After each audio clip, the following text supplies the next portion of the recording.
ఓం నమో వెంకటేశాయ. పితృపక్షాలు అని వింటూనే ఉంటారు.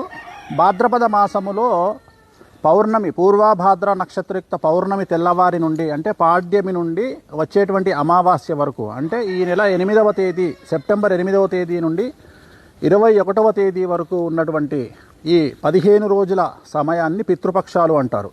ఇవి ఎందుకు వచ్చాయి అనేటువంటి తెలుసుకుందాం. ఎందుకు వచ్చాయి అంటే, కర్ణుడు చనిపోయిన తర్వాత నరకానికి వెళ్తాడు. నరకానికి వెళ్ళిన తర్వాత, యమలోకానికి వెళ్ళిన తర్వాత యముడిని చూసి షాక్కు గురైనటువంటి, ఆశ్చర్యానికి గురైనటువంటి కర్ణుడు అడుగుతాడు, నేను ఇన్ని దానాలు చేశాను కదా, వజ్ర వైఢూర్యాలు, నగలు ఎన్నో చేశాను కదా, నేను ఎందుకు నరకానికి వచ్చానని అడిగితే, అప్పుడు యమధర్మరాజు వారు కర్ణుడికి చెప్తాడు, కర్ణ, నువ్వు చాలా దానాలు చేసినావు, బంగారు వజ్ర వైఢూర్యాలు నగలు అన్నీ చేసినావు, కానీ అన్నదానం మాత్రం నువ్వు చెయ్యలేదు అని చెప్తాడు. సో అన్ని దానాల కంటే అన్నదానం శ్రేష్ఠ అనే పదం అప్పుడే వచ్చింది.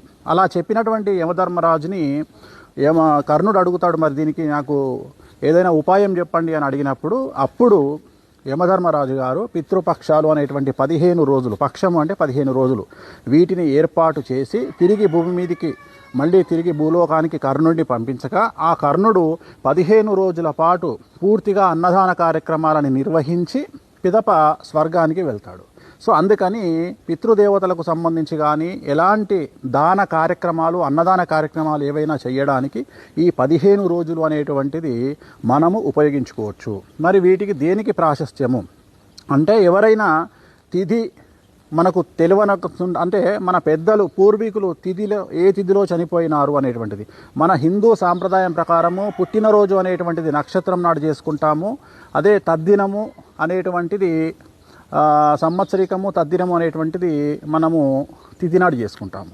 సో ఈ తిథి ఎవరికైతే తెలియదో వాళ్ళందరూ కూడా ఈ పితృపక్షాలు అంటే ఈ 15 రోజులు, సెప్టెంబర్ 8వ తేదీ నుండి సెప్టెంబర్ 21వ తేదీ మహాలయ పితృపక్ష అమావాస్య వరకు ఎవరైతే అన్నదాన కార్యక్రమాలను నిర్వహిస్తారో, సో వారి పెద్దల పేరు మీద వాళ్ళందరికీ కుటుంబం కానీ, వంశం కానీ, గోత్రం కానీ అభివృద్ధి పదంలోకి అనేటువంటిది వెళ్తుంది. కాబట్టి ఈ వచ్చేటువంటి అవకాశాన్ని సద్వినియోగం చేసుకోండి. రేపు అంటే ఇవాళ నేను మాట్లాడుతున్నది మనం 6వ తేదీ నాడు, 7వ తేదీ నాడు మనకు గ్రహణం ఏర్పడతా ఉంది. 8వ తేదీ నుండి మనకు పితృపక్షాలు ప్రారంభమవుతా ఉన్నాయి, 21 అమావాస్య వరకు. కాబట్టి ఎవరైనా సరే మీ పెద్దలకు సంబంధించినటువంటి కార్యక్రమాలను నిర్వహించాలన్నా, మీకు తిథి వార నక్షత్రాలు తెలియకున్నా, ఖచ్చితంగా ఈ 15 రోజులలో ఏదో ఒక రోజు అన్నదానాన్ని నిర్వహించండి. అన్నదానం అంటే గుర్తుంచుకోండి, బిర్యానీయో పులిహోరనో ఇలాంటివి కాదు.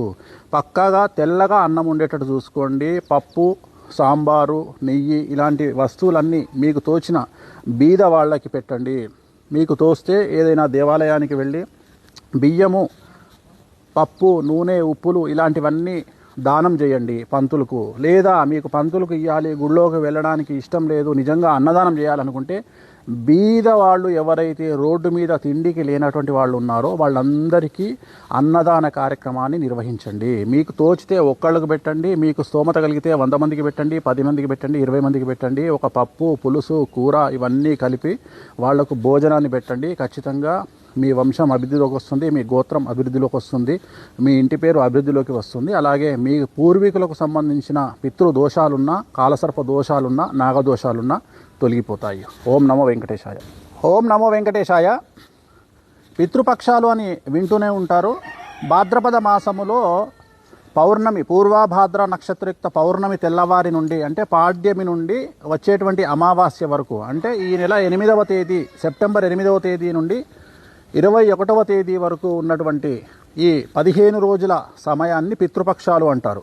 ఇవి ఎందుకు వచ్చాయి అనేటువంటి తెలుసుకుందాం. ఎందుకు వచ్చాయి అంటే, కర్ణుడు చనిపోయిన తర్వాత నరకానికి వెళ్తాడు. నరకానికి వెళ్ళిన తర్వాత, యమలోకానికి వెళ్ళిన తర్వాత యముడిని చూసి షాక్కు గురైనటువంటి, ఆశ్చర్యానికి గురైనటువంటి కర్ణుడు అడుగుతాడు, నేను ఇన్ని దానాలు చేశాను కదా, వజ్ర వైఢూర్యాలు నగలు ఎన్నో చేశాను కదా, నేను ఎందుకు నరకానికి వచ్చానని అడిగితే, అప్పుడు యమధర్మరాజు వారు కర్ణుడికి చెప్తాడు, కర్ణ, నువ్వు చాలా దానాలు చేసినావు, బంగారు వజ్ర వైఢూర్యాలు నగలు అన్నీ చేసినావు, కానీ అన్నదానం మాత్రం నువ్వు చెయ్యలేదు అని చెప్తాడు.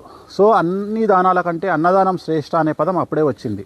అలా చెప్పినటువంటి యమధర్మరాజుని కర్ణుడు అడుగుతాడు, మరి దీనికి నాకు ఏదైనా ఉపాయం చెప్పండి అని అడిగినప్పుడు, అప్పుడు యమధర్మరాజు గారు పితృపక్షాలు అనేటువంటి 15 రోజులు, పక్షము అంటే 15 రోజులు, వీటిని ఏర్పాటు చేసి తిరిగి భూమి మీదికి మళ్ళీ తిరిగి భూలోకానికి కర్ణుడిని పంపించగా ఆ కర్ణుడు 15 రోజుల పాటు పూర్తిగా అన్నదాన కార్యక్రమాలను నిర్వహించి పిదప స్వర్గానికి వెళ్తాడు.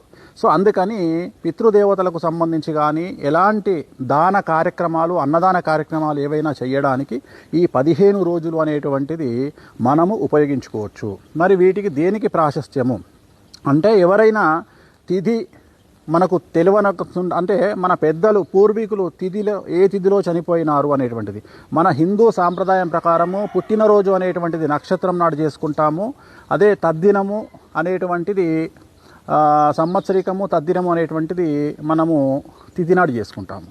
సో ఈ తిథి ఎవరికైతే తెలియదో వాళ్ళందరూ కూడా ఈ పితృపక్షాలు అంటే ఈ 15 రోజులు సెప్టెంబర్ 8వ తేదీ నుండి సెప్టెంబర్ 21వ తేదీ మహాలయ పితృపక్ష అమావాస్య వరకు ఎవరైతే అన్నదాన కార్యక్రమాన్ని నిర్వహిస్తారో సో వారి పెద్దల పేరు మీద వాళ్ళందరికీ కుటుంబం కానీ, వంశం కానీ, గోత్రం కానీ అభివృద్ధి పదంలోకి అనేటువంటిది వెళ్తుంది. కాబట్టి ఈ వచ్చేటువంటి అవకాశాన్ని సద్వినియోగం చేసుకోండి. రేపు అంటే ఇవాళ నేను మాట్లాడుతున్నది మనం 6వ తేదీ నాడు, 7వ తేదీ నాడు మనకు గ్రహణం ఏర్పడతా ఉంది. 8వ తేదీ నుండి మనకు పితృపక్షాలు ప్రారంభమవుతా ఉన్నాయి 21 అమావాస్య వరకు. కాబట్టి ఎవరైనా సరే మీ పెద్దలకు సంబంధించినటువంటి కార్యక్రమాలను నిర్వహించాలన్నా, మీకు తిథి వార నక్షత్రాలు తెలియకున్నా ఖచ్చితంగా ఈ 15 రోజులలో ఏదో ఒక రోజు అన్నదానాన్ని నిర్వహించండి. అన్నదానం అంటే గుర్తుంచుకోండి, బిర్యానీయో పులిహోరనో ఇలాంటివి కాదు. పక్కాగా తెల్లగా అన్నం ఉండేటట్టు చూసుకోండి. పప్పు, సాంబారు, నెయ్యి ఇలాంటి వస్తువులన్నీ మీకు తోచిన బీద వాళ్ళకి పెట్టండి.